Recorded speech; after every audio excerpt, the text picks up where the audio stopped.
Well, I would say yes, based on since I know the outcome. So then Yeah, I Stefan, guess it sounds that like you win. yeah, Yep. oh, two for two, two for two. Welcome to Spedsplaining, where special education gets decoded one case at a time. I'm Stefan, a former classroom teacher and current instructional coach, and I'm joined by three brilliant minds in special education: Darcy, Anna, and Leanne. Each week, they take real stories, often from right here in Washington, and break them down into plain language. We use these stories as a launch pad to explore the wild, wonderful, and sometimes frustrating world of general and special education. Whether you're an educator, parent, advocate, or just curious about how the system really works, we've got you. Let's dive in.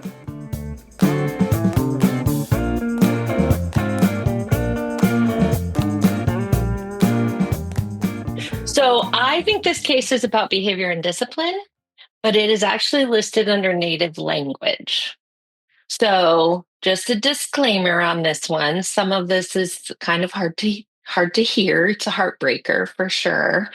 Um, they never say the age or grade of the student, but they are in elementary school. So we know that because they listed kind of where they come and go. So this family moved straight from several other countries. Um, it's listed that they lived in multiple countries before coming to Washington State. And the family's from Iraq and they speak Arabic. That's their first language. Mom is a, a lawyer who studied in Iraq and came and is pretty, they've requested everything in Arabic and English, but she can write and understand English is kind of their their first thing. Um, the student suffered significant trauma. The student observed armed men attack their family while they were in another country. The student was abused by their father, who he later witnessed being assassinated. And several of the schools that he went to used corporal punishment. So he often was paddled or hit in other places before he got here. So and he's native Arabic speaking, so he's also learning English. They weren't using dual language at home. So he comes and starts in elementary school kind of mid-year, and he is there for 20 days and just really blows up the school. Can't maintain, not ready to be in school, can't understand directions, running away, kind of all the things you would expect from potentially a really traumatic background, and then being dropped in a place where no one understands you and you don't understand them or the rules. So mom pulls him out and says, I'm just going to homeschool him and I'm going to teach him English before I send him back to school again. So So mom is mom, clearly like recognizing that a piece of this is that language. Like yes, there's a lot going on, but he's struggling because you guys can't understand it. at the beginning, yeah. And that's what she actually files under. She actually files under language, saying that she did not get all the information translated in Arabic, and that they didn't always have a translator at the meetings that they went to, so that was a barrier for her meaningful participation, and that they didn't have someone who could help the student access his home language rather than just being in a English environment.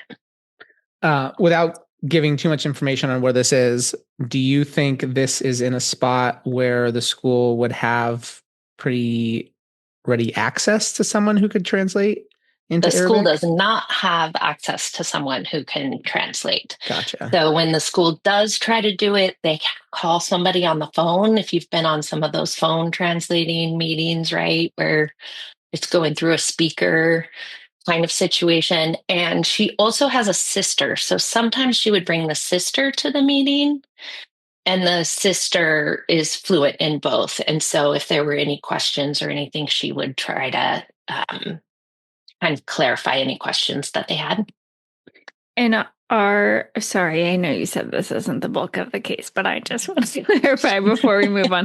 Our obligation as in Washington is to translate written documents and meetings into the native language, right?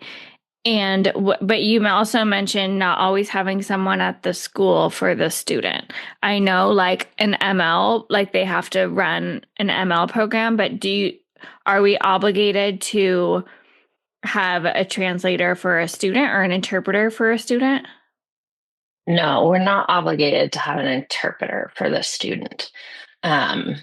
So they did recommend there's a letter to Boswell that they said there's really no specific requirement to translate everything from IDEA. It's that parents have meaningful participation. So the district has to decide what information is really important for the family to get in native language and what isn't. And we also know that the barrier to that is also time, right? Because now something happens, and if I want you to have it in writing and we have a conversation about it, but I want to follow up like we do with English speaking families, prior written notice, I've got to send it to somebody else. I got to wait to get it back, right? So there's kind of a time barrier in between that communication also. So is this pre-ChatGPT?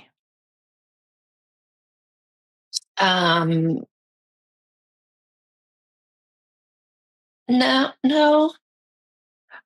Well, and so that's Maybe. obviously what's going through my brain is I wonder, I have never tried Arabic. I've got it open right now. I could give it a shot, but I don't read I don't read Arabic. Yeah, how are you going to know if it's accurate?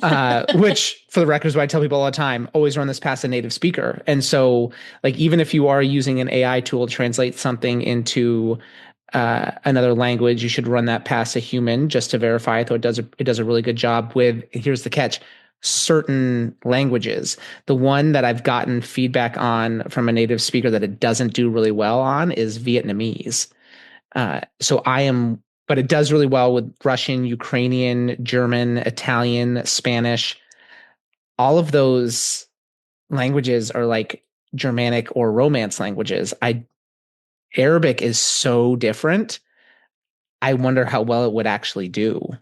And if this was several years ago, that capability has gotten quite a bit better, even just in the last year or two. So even then, it'd be better than nothing, right? It'd be like using Google Translate, I bet. Well, so that's what I was going to ask. Is it better than nothing? Like, is it better to have it misinterpreted?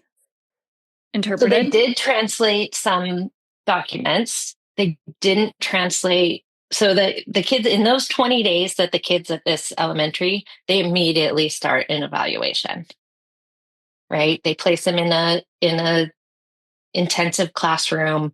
They're like, we got to get going on this real quick, right? This one isn't going to be one that we're going to take the full 35 days and all of those things. So they rush that process. Mom pulls them out. So the process stops. Mom's like, I can work and homeschool. She finds out pretty quickly that she really can't work and homeschool and teach English and do all of the things that this kiddo probably needs. And so she re-enrolls him. She goes to the district office. She says, hey, this was my 20 days. It didn't go well. I don't think you should go back to this school. I need some place where we can be a little more strategic about how he enters school and those sort of things. So mom's like a great advocate. And the district goes, yeah, you're right. Let's put him at this other school. So they set up special busing for him. They send him to this school where the whole school it's a trauma-informed school. So they're like, this is going to be a great spot. So he is there for a month and they finish up the eval. He qualifies across the board. I really want to see the eval for a non-English speaking kid Under what qualifying across the category board. Like does I she? know they don't say the category in the whole No. case. Okay. So yeah, like I mean, there's again kind of lots of questions, but from the school side, maybe how he qualifies is less important, uh, right? Then they just need to get him services and some of those things in place. So the trauma informed school also has a behavior intervention program. So he makes it about a month in gen ed with pull out services and kind of back in and out. And then about after that month, they say, we really need you to go to the behavior program. And so they put him in there. He has a pretty big blowout in the behavior program.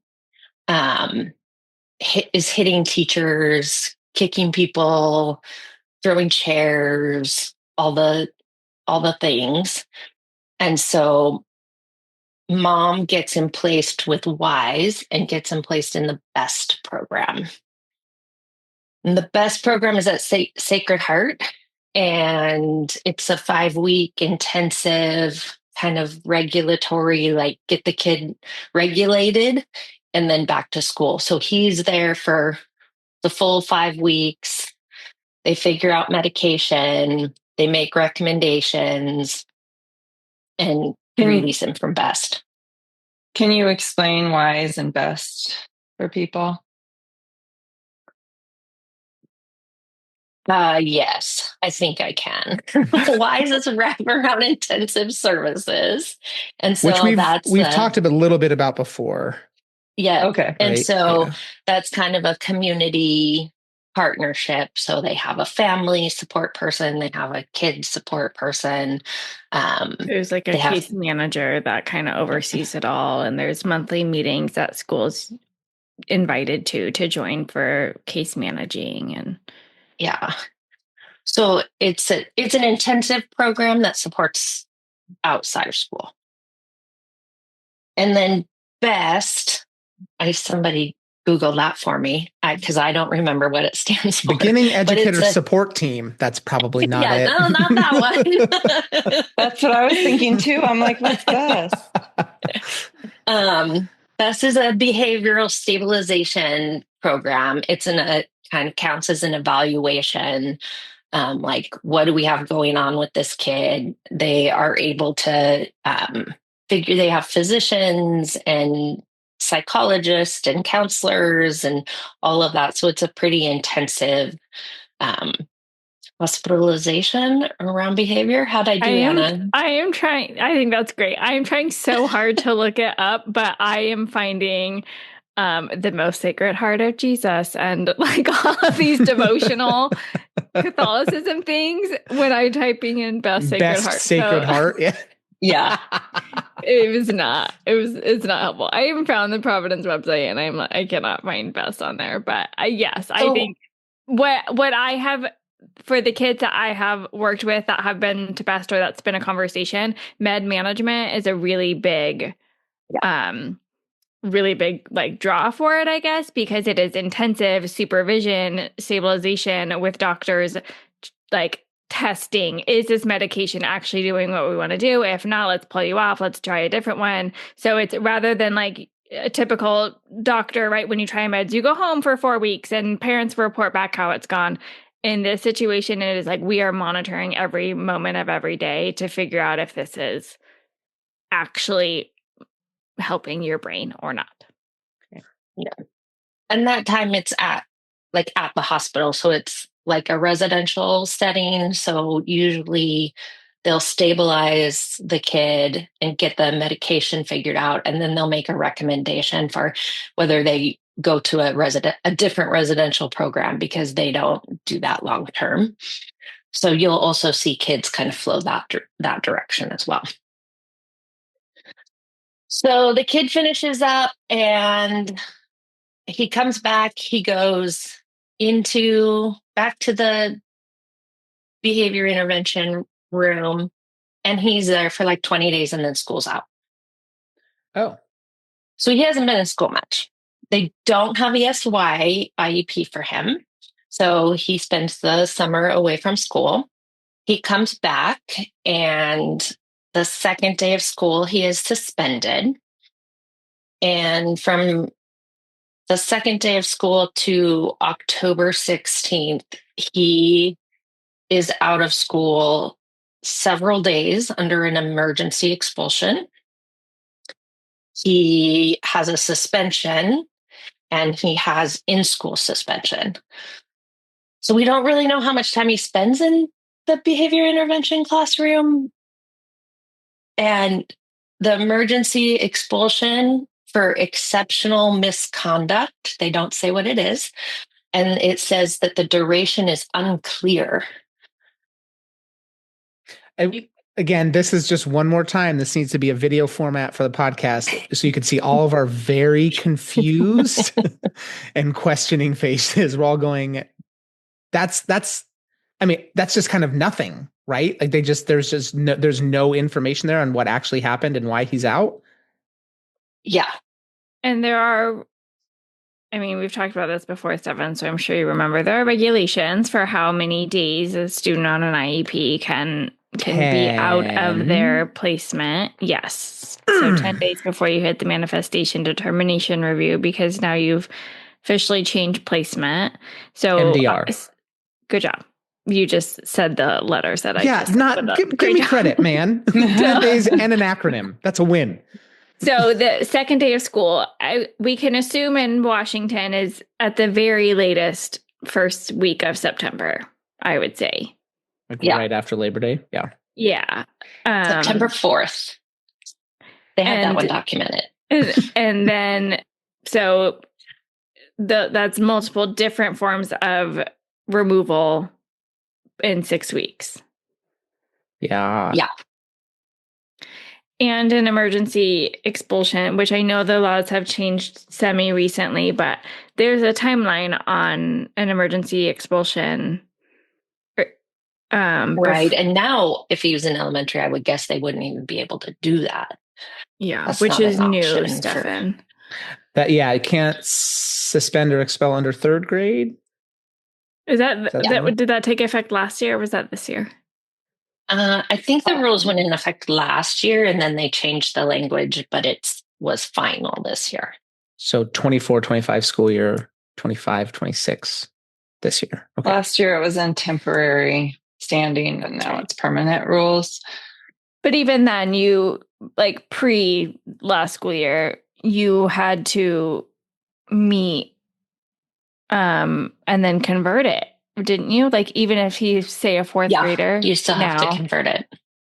Because you can't expel a student on an IEP. You still have to provide FAPE. Yeah. Okay. This case you have to provide services. Yeah. So tell me. But also they haven't even figured out what services should look like for this child. Like they haven't come up with anything that is working or meeting the needs. So he comes back, and this is like mid-October. He comes back, and they put him in a reset room. So he's in a room by himself with a special ed teacher, some of the time, come and go, a para-ed, the para-educator, and then another sub-para-educator so that one of them doesn't get burned out the whole time. 100% of the time he's in this room? Mm-hmm. Is that common practice? Like having a reset room? I would argue, yes, it is. It's not necessarily documented as common practice. I see it a lot after a kid's been out as a re-entry day. We are, quote unquote, re-entering to set this kid up for success and getting them back into the swing of academics. And I'm hoping you can sense my sarcasm here in that it is not actually putting the kid back in school placement and supporting them. It is isolation. My opinion, continuing to give everybody a little bit of a break and keeping the kid out of that environment. I see it often. We can cut what I'm about to say if we need to. I almost made a joke when you said reset room. I was like, that kind of stinks of like the Chokey from Matilda. Yeah. And then what you went on to describe is solitary confinement, which is more and more increasingly not allowed in prisons. Well, because technically it's inhumane. Technically in the definition of isolation, if there is somebody in the room with him, he's not isolated. But I felt like Darcy said maybe not all the time. Was there somebody else with him? But maybe I thought there wasn't always a teacher. Oh, there was always somebody else with him. So there was always a paraeducator. Two, they rotated. And then the special ed teacher came and went, and the counselor came and went. So there wasn't always... That doesn't matter that much, because let me get to the next part. So you can imagine how safe this child feels in a confined room with adults coming in and speaking English to him and probably trying to engage with him in some manner, right? So the counselor comes in, and somehow he threatens to kill the counselor's family a new baby. And I'm like, I'm kind of thinking of like kids that are really good with nonverbal. Like, how do you get that specific point across as having really limited English? So the counselor leaves and says, I'm not coming back. I'm not going to work with the kid, and goes to the principal and says, I'm not going to work with the kid. So the principal comes in to investigate the situation, and he obviously says he's obviously got a few curse words and abusive language that he can somehow clarify. Those are always the first words you learn in a language. Yep, playground exactly. language. So he's got those down. And the principal opens the door. He jets out of the door and runs outside. He grabs a guard crossing sign like you have in the office for people who are doing the thing. And he starts hitting people with this sign like it's a baseball bat as he goes outside of the building. Is this the first day of the reset room, or is this like a longer placement? He's still in the reset room. But is it like was reset room planned as a 1 day, or we don't know? It was planned as 2 days, and we don't know which day this incident happened. Okay. So then he runs out and he manages to climb the flagpole, rip out the American flag, and wrap himself up in it and do all the things that no one likes to see happen to the American flag. And he's emergency expelled again. He climbed the flagpole? Wow. Yeah. I know that should not be my takeaway from everything you just said. I was thinking the same thing. I'm like, we need to get him in some athletic ability. We gotta get from an outsider's point of view, there's an opportunity. Where's your PE teacher? Is the emergency expulsion like because of the flag? Or listed all of these things. Like maybe this was one incident altogether. But this is what they listed. So he goes out on emergency expulsion again. They do hold a manifest for him, and they find that it is part of his disability. And they said he can come back part-time. And in December, they amend his IEP and let him come back part-time. So he's out from mid-October to December on this emergency expulsion. Mm-hmm.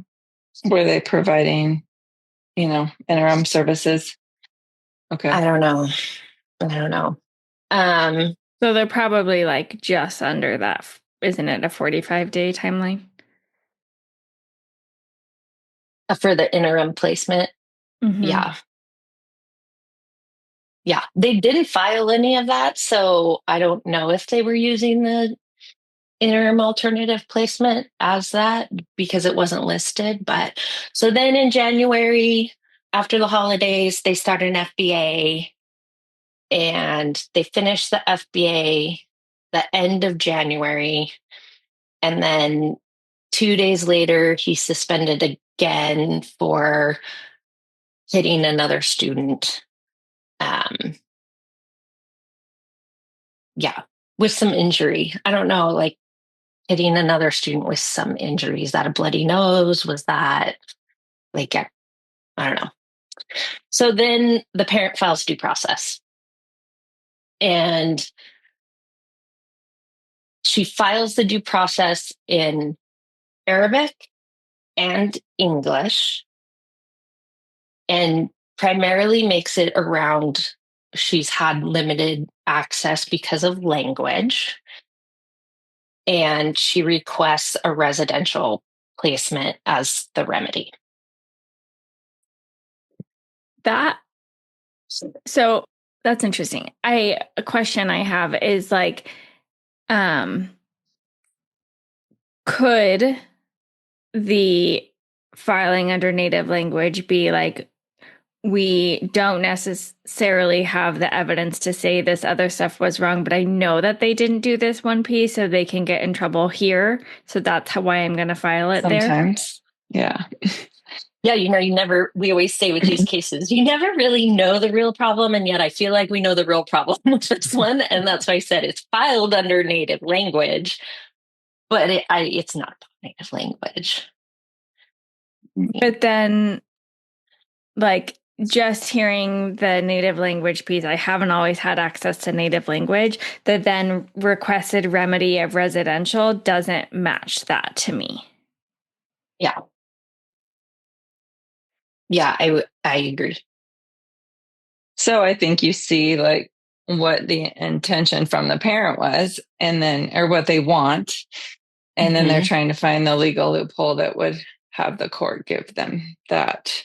And maybe it seems like there were lots of other legal loopholes, but maybe the district procedurally didn't have a ton of errors that mom could get a hold of, like use as her argument.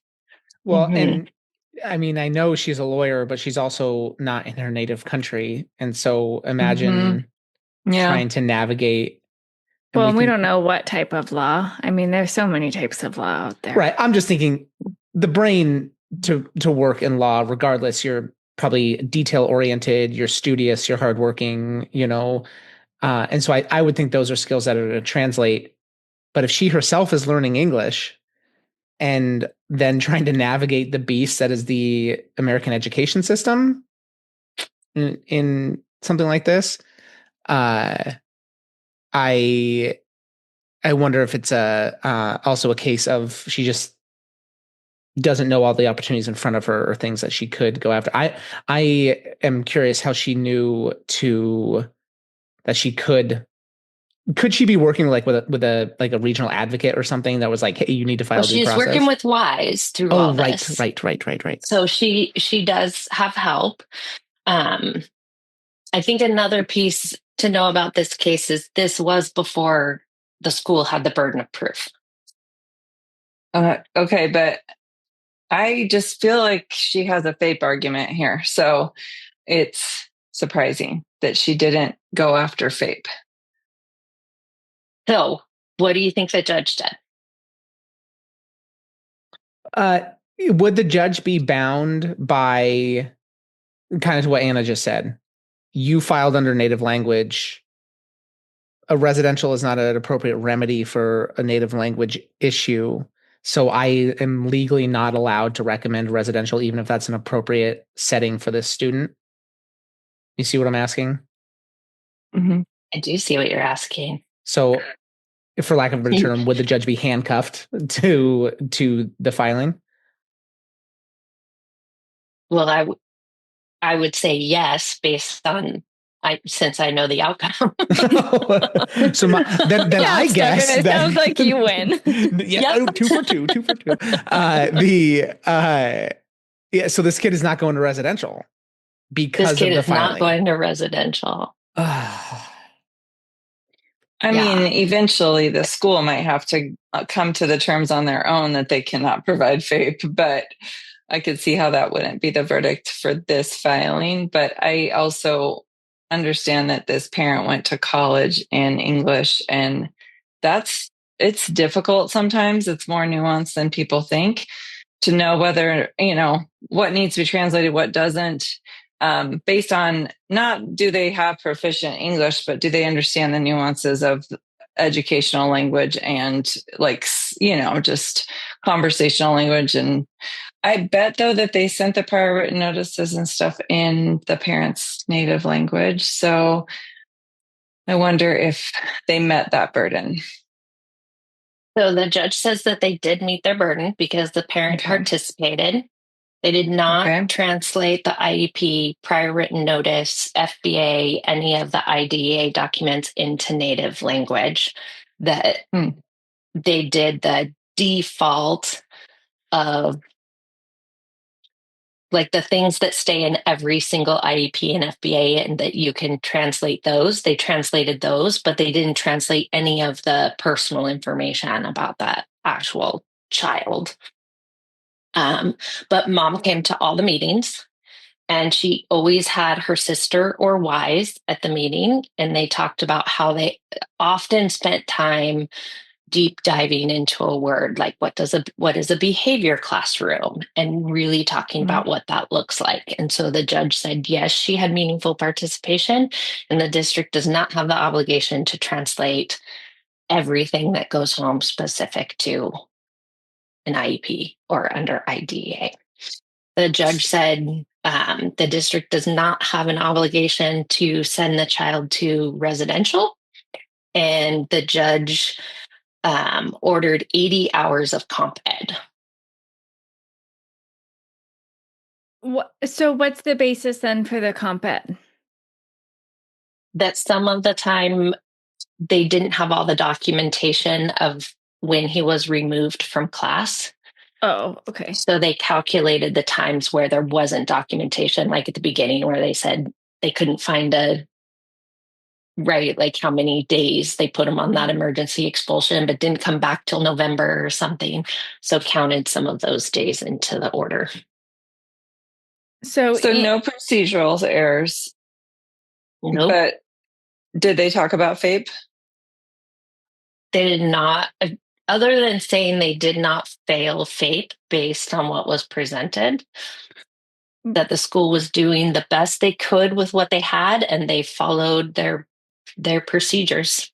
So, however, in theory, mom could file again under a different, like under denial of FAPE, as long as there wasn't some agreement in this like settlement or whatever, this lawsuit about like not bringing it up again, right? Like she could say, like maybe you can't bring up the native language thing again, but she could bring up the denial of FAPE. FAPE was addressed in the sense that they said you missed FAPE when you didn't count when the kid was out. So I don't know if she could go back. Like I'm not on that end of what that looks like, but she could appeal it for sure, right? But I don't know that would get her any further potentially. And I'm reading through the case. I just keep thinking, what else would the district do? Yeah. And why aren't they having a conversation about residential? So is that based off what you guys know, is that the appropriate placement for this kid, is a residential facility? I mean, it does feel like they've tried a lot. I don't think they're totally out of options. Depending on how big the school district is, they might have other options, but there is a point where you don't have a safe option, and they haven't found one yet, right? Like there's been several safety issues that are pretty serious. It does, like if I were there and knew more about it, like he has spent very little time actually in any of the placements before he's been kicked out. So very true. I think that's hard to say that that's not a safe or appropriate placement when like we could be in that extinction burst of this is brand new, I don't know the setting. Like I would look at what supports were actually given in that placement before saying no, we're never going back to it. When I think about a student, though, with this amount of trauma and we don't even know the disability, like how disabled the child is on top of the trauma. Like, it feels very, very therapeutic. So, but I don't know. I mean, I haven't, and I agree, they haven't actually served the student that many days, and that's unfortunate, but they have like involved a lot of outside players. That's good. Yeah, I agree. I don't know if they're totally out of options yet, but I also think sometimes we as a system don't want to talk about residential because it's really harmful and it does cause trauma to the family and to the kid, more being taken away from the only thing that's been continuous in his life is his mom, it sounds like that's another big thing to consider with this. But I do question how the school can keep him safe in that setting. Mm-hmm.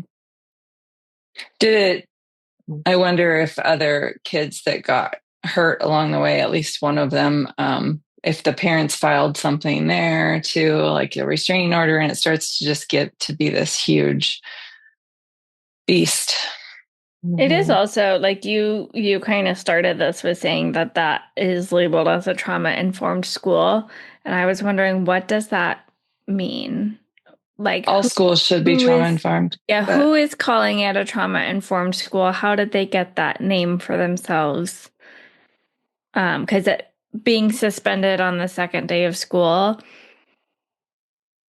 so we don't know all the facts and things like that, but that emergency expulsion that early on is not a very trauma-informed practice.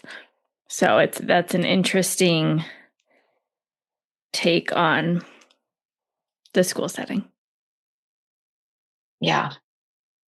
That's interesting because I guess when you said trauma-informed school, I guess I heard that as like an entire school specially designed to support students with like ACEs or severe trauma. What you're saying is, in theory, if I worked at a school and we had a one-day workshop on trauma-informed practices, we could label ourselves a trauma-informed school. Maybe not through like an official channel, but you can call yourself whatever you want. That's a good point. So like I guess that I'm just reframing some of the things because I had that same thought. My knee-jerk reaction was, oh, interesting. They have an entire school in this district that's designed to be kind of like Spokane has this whole school that's like built around teen parents. And so I guess I was envisioning something in this district that is completely designed around accommodating the needs of kids coming with severe trauma, but they don't have access to an Arabic translator. And so maybe that school. I would think I'm interpreting trauma-informed not to be a therapeutic type school placement. And that's how I took it, was like, if you're going to put this in like a legal document that said this was a trauma-informed school, maybe that held more weight in my head than I think maybe it should have. I looked it up. They had building-wide protocols for trauma interventions for all students, and they had specially trained staff. So, to your point, Leanne, as should all schools. Right. I mean,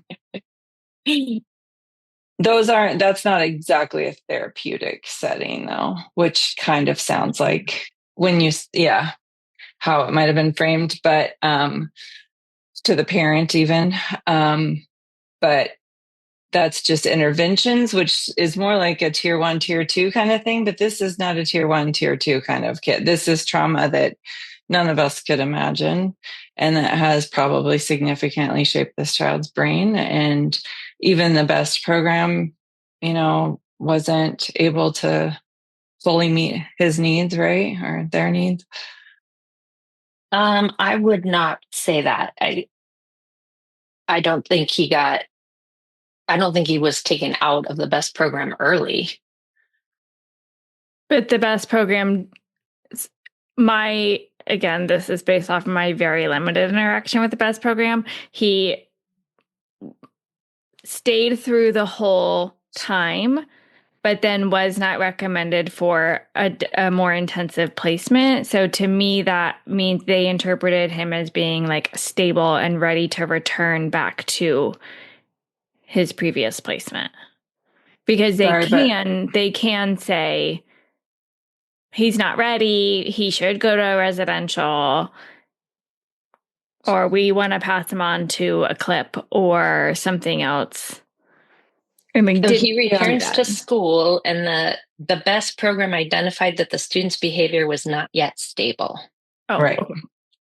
Yeah, I just saw that. So that, I don't know why they didn't keep him there. I don't know how the best program works, but it feels like they wouldn't return until it was stabilized, because that's obviously, he wasn't set up for success in any of these settings.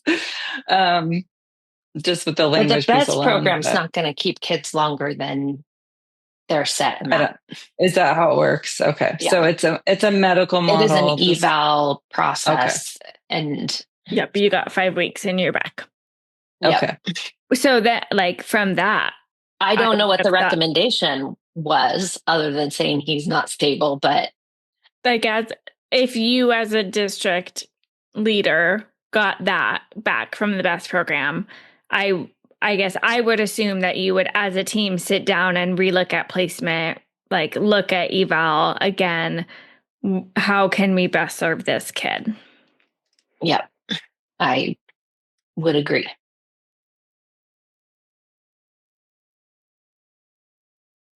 Oof.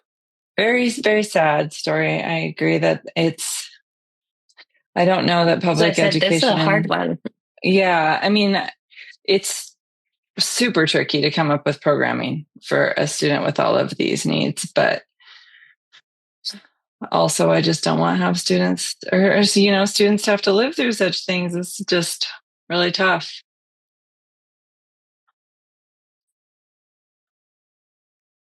Someone end us on a more positive note.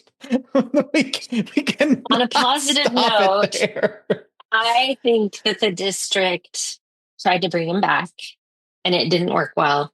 And they said, we went through this whole thing, but it's still not working. Let's find a residential placement that will help the kiddo. Wait, that happened? Or you're just hoping that that's what happened after this case? I'm hoping that's what happened. Dang it. Let's all choose to believe that. Thanks for tuning in to Spedsplaining. If you've got questions or thoughts about today's episode, we'd love to hear from you. Head over to our links where you can drop in your questions, join the conversation, and connect with us. Don't forget to subscribe, leave a review, and share this episode if you found it helpful. Until next time, stay curious, and Stefan will keep Spedsplaining.